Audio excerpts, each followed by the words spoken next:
बल्तिस्तान के लोग बहुत सादा लोग थे और उसी हिसाब से अपने इलाके में जो भी पैदावार, जो भी उनके अजनास निकलते थे, उन्हीं को खाना वगैरह बना के इस्तेमाल करते थे। उसमें से एक त्रस्पी वाले कहते हैं। त्रस्पी वाले आटे को गूंद के चपाती बनाते थे, फिर उसको चाकू से काट के अलग अलग करके सवियाँ की शक्ल में बनाते थे।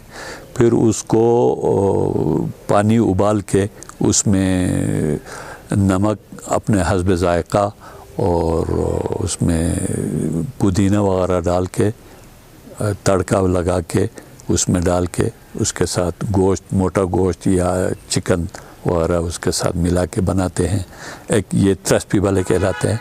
दूसरा गंदुम के साथ मटर के साथ गिरम के साथ कंगनी, बाजरा, जो भी था वो सब कूट के उनको फिर उबाल के उसमें आलू शालू मिला के पका के खाते हैं। वो हो गया ट्रोबल है।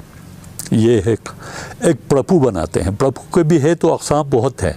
एक उसमें से दो मशहूर किस्म के हैं प्रपू के। एक लेप कड़ी कहते हैं, एक प्रपू ही कहता है। प्रपू तिकोन होता है, 3 उंगलियों से आटा गूंद के जब उनको दबाता था 3 उंगलियों के निशान निकलता है उसमें से। वो अलग करके आटे को गूंद के इस तरह बना के अलग प्लेट में रख दिया। उधर तड़का उसका बना के उसमें फिर अखरोट, खुबानी वग़ैरह कूट के उसमें मसाले डाल के खाली मिर्च और नमक डाल के उनको अलग से तड़का बनाते थे।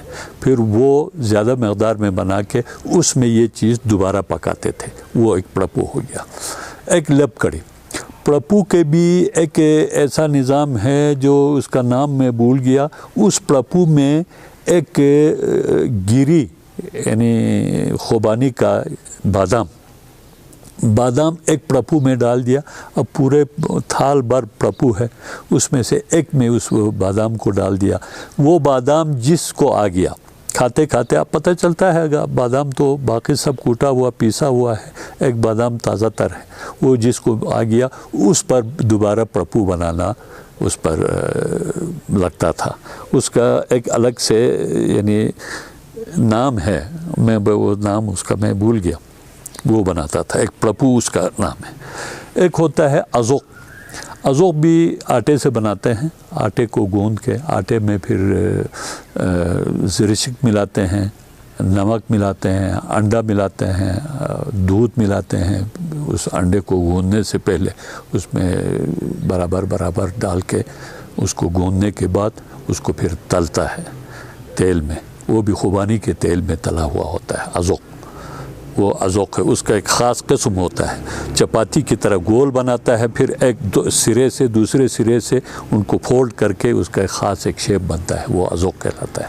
फिर उसी हिसाब से कुलचा बनता है, वो भी बल्ती कुलचा बहुत मशहूर है, बहुत टेस्टी है। कुलचे के लिए भी वही अंडा, दूध, उसमें घी भी डलता है। उसमें या तो शक्कर डालते हैं या तो नमक डालते हैं। नमकीन कुलचा भी होता है, मीठा कुलचा भी होता है।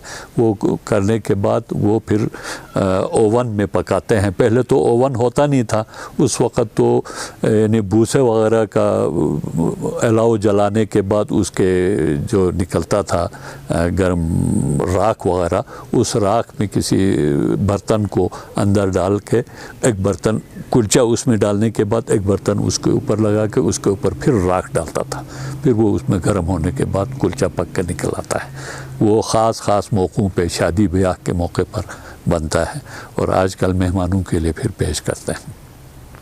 ये हो गया कुलचा, प्रपू, कुलचा, बले, अज़ोक, ये ख़ास कर है। उसके अलावा भी खाने की चीज़ें बहुत है, तो ख़ास चीज़ें यही है।